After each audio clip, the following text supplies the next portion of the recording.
Hello friends. Video start करने से पहले मैं आप सब लोगों से यही कहना चाहूँगी कि अगर आप लोगों ने चैनल को शेयर एंड सब्सक्राइब नहीं किया है तो जल्दी से कर लें। और अगर आप लोगों को वीडियोस पसंद आ रही हैं तो लाइक भी करें। Let's start today's topic, that is brooms expectancy theory. जैसे आप सबको पता ही है कि हम मोटिवेशन की थ्योरीज कर रहे हैं। आज हम कर रहे हैं 5th थ्योरी, जो दी है विक्टर ब्रूम ने, ब्रूम्स एक्सपेक्टेंसी थ्योरी। चलिए डिस्कस करते हैं। Victor Broom has presented a theory which is based on motivation process are more concerned with cognitive antecedents that go into motivation or effort and the way they relate to each other। Victor Vroom ने ये theory present की थी motivation process के ऊपर। उन्होंने इसमें thinking processes के बारे में बताया था कि कैसे हम एफर्ट्स लगाकर जो रिलेट कर सकते हैं अपनी आउटकम्स को। जितना हम ज़्यादा मोटिवेट होंगे उतनी ज़्यादा हमारे एफर्ट्स लगाएंगे और जितने ज़्यादा एफर्ट्स होंगे उतने अच्छे हमको रिजल्ट्स मिलेंगे। According to Broom, people will be motivated to do things to achieve some goals to the context that they expect that certain actions on their part will help them to achieve the goal। Vroom क्या कहते थे कि अगर उनको कुछ गोल हैं जो उनके पास, अगर वो कुछ एक्शन परफॉर्म करें तो एक्चुअली में वो गोल को अचीव कर लेंगे। Brooms model is build around the content of value expectancy and force. It is the basic assumption is that the choice made by a person among alternative course of action is lawfully related to psychological occurring with the behaviour. इसमें क्या था, उसने एक algebraic formula दिया था, उसमें उन्होंने valency expectancy and instrumentation की बात की थी। जितने हम मैक्सिमम एफर्ट दे रहे हैं अल्टरनेटिव कोर्स में एक्शन में से चूज़ करके उतने हमको अच्छे रिजल्ट मिल जाएंगे।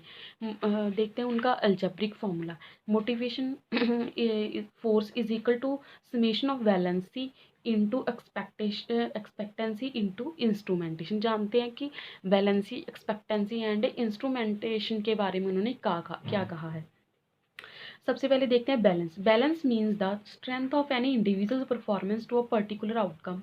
Other terms equivalent to balance used in various theories of motivation are incentive, attitude and expected utility. ये जैसे डिफरेंट थ्योरीज में हमने बात की इंसेंटिव, एटीट्यूड, एक्सपेक्टेड यूटिलिटी वगैरह की, वो उन सबको विक्टर ब्रूम ने एक नया नाम दिया, बैलेंस। ये सब मिलकर हमारी परफॉर्मेंस को बढ़ाते हैं। अगर हमें अच्छे इंसेंटिव्स मिलेंगे तो हम अच्छा मोटिवेट होकर काम करेंगे। नेक्स्ट है expectancy. Expectancy is the belief that increased effort will lead to increased performance. अगर हमारे एफर्ट्स अच्छे हैं तो हमारी परफॉर्मेंस भी अच्छी है। For example, if I work harder then this will be better. अब हमें भी पता है कि अगर हम हार्ड वर्क करेंगे देन हमको रिजल्ट भी अच्छे मिलेंगे। नेक्स्ट है instrumentality, is that belief that if you perform well that a valued outcome will be received their degree to which a first level outcome will lead to the second level outcome. इसमें क्या belief है कि अगर हम अच्छा perform कर रहे हैं तो आउटकम हमें अच्छी मिल रही है। इसमें हम आउटकम को लेवल दे सकते हैं, जैसे first level outcome and second level outcome. This is all about of value brooms expectancy.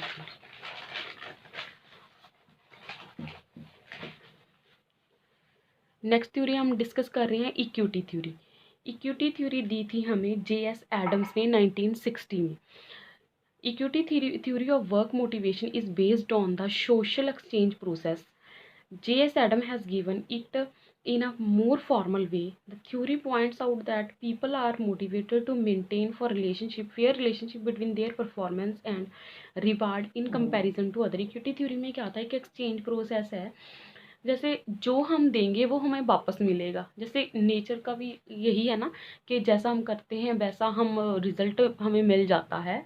अगर हम किसी का अच्छा करते हैं तो हमें अच्छा मिल जाता है, अगर बुरा करेंगे तो बुरा। उन्होंने उसी बेसिस पे से कि कंपैरिजन करते हैं हम अपनी परफॉर्मेंस एंड रिवार्ड का। जैसी हमारी परफॉर्मेंस होगी वैसा हमें रिवार्ड मिल जाएगा। अजम्पशंस क्या है थ्योरी की? Individual make contribution inputs from which they expect certain rewards. हमारी कंट्रीब्यूशन हमारे इनपुट्स पर डिपेंड करता है, उसके बेसिस पर ही हमें रिवार्ड और आउटकम मिलती है। Comparison of inputs and output, input और आउटपुट का कंपैरिजन किया जाता है। एक्सचेंज ऑफ सेटिस्फैक्शन, जितनी हम खुद देखते हैं कि हम अपनी आउटपुट से सेटिस्फाइड हैं या नहीं है, या डिससेटिस्फाइड हैं। इनपुट और आउटपुट कौन कौन सी हो सकती हैं? इनपुट क्या हो सकता है? हमारे एफर्ट्स हो सकते हैं, time, education, experience, training, ideas, abilities, ये हमारी इनपुट्स हो सकती हैं। आउटपुट क्या हो सकती हैं उसके एक्सचेंज में? Pay, promotion, recognition, security, personal development, benefits, friendship. I think these all terms are clear to you. Exchange a relationship between a person's input outcome in relation to these of other person may be of three types. Exchange relationship है जो, उसको हम depend करता है person to person. ये exchange relationship three types की हो सकती है: overpaid equity, underpaid inequity and equity. सबसे फर्स्ट है overpaid equity. Overpaid inequity the person perceives that his outcomes are more as compared to his inputs in relation to other. इसमें क्या होता है कि एक person है, वो अपनी इनपुट से ज़्यादा उसको आउटकम मिल रही है दूसरों के अलावा। मतलब उसने ज़्यादा एफर्ट्स किए हैं तो उसे ज़्यादा अच्छी आउटकम मिल रही है, पर दूसरे जो उसके एम्प्लॉयज़ हैं उसके साथ उनको उतनी अच्छी आउटकम नहीं मिल रही है। Person's outcome by person's inputs greater than others outcome by others input. ये इसका फॉर्मूला है। The person experience guilt feeling. इस टाइम उसे क्या लगेगा? वो गिल्ट में जाएगा कि उसके साथ वाले क्या सोचेंगे। मीन्स उसे लगेगा कि उस मतलब मीन्स वो ज़्यादा अच्छा कर रहा है पर उसके साथ वाले एम्प्लॉयज़ ज़्यादा अच्छा नहीं कर रहे हैं। मीन्स जहाँ पर भी वो ज़्यादा सेटिस्फाइड नहीं हो पाएगा। Under paid equity the person perceives that his outcomes are lower as compared to his inputs in relation to others। यहाँ पर क्या होता है कि पर्सनस के जो उसने इनपुट्स लगाए हैं उसके अकॉर्डिंग उसको अच्छी आउटपुट नहीं मिल रही और as comparison to other employees उसके लेस देन है, उनसे कम है। इसमें उसे डिसोनेंस मीन्स वो डिससेटिस्फाइड हो जाएगा अपनी परफॉर्मेंस से। Equity the person perceives that his outcome in relation to his inputs are equal to others output. उस इसमें क्या है, अदर एम्प्लॉयज़ के साथ उसका मैच कर जाएगा उसका आउटपुट भी इनपुट के अकॉर्डिंग। तो यहाँ पर उसको क्या एक्सपीरियंस होगा? सेटिस्फैक्शन का एक्सपीरियंस हो जाएगा। पहले में गिल्ट फील करेगा, फिर डिससेटिस्फाइड हो जाएगा। Then if there is equity between performance then he will be satisfied. Next है, अगर अगर कोई एम्प्लॉय इनइक्विटी में जा रहा है, मीन्स पहली दो कंडीशन में जा रहा है, तो वो क्या डिससेटिस्फाइड है मीन, तो वो क्या कर सकता है इक्विटी इस्टेब्लिश करने के लिए? सबसे पहले चेंजिंग हिज इनपुट, वो अपनी इनपुट चेंज कर सकता है। कैसे देनी है उनकी रेशो बढ़ा सकता है। आउटपुट देख सकते हैं कैसे वो इनपुट को चेंज करके अपनी आउटपुट चेंज कर सकता है। Perception about input and output, उसको अपने परसेप्शन और आइडियाज़ चेंज करने पड़ेंगे इनपुट और आउटपुट को लेके। चेंज द पर्सन कंपेयर्ड, वो उस एम्प्लॉय को कंपेयर करना छोड़ देगा किसी और एम्प्लॉय को जो उसके उसके परफॉर्मेंस के रिलेटेड है, उसके काम के रिलेटेड है, उसके जैसे इनपुट हैं जिसकी उसके साथ अपना कंपैरिजन करने लगेगा।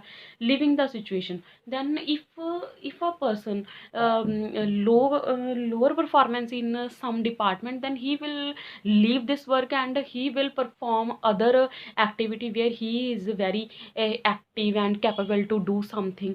तो वो कुछ ऐसा करेगा जहाँ उसे लगे कि वो मैक्सिमम एफर्ट्स लगाकर अपनी इनपुट्स लगाकर कुछ अच्छा कर सके।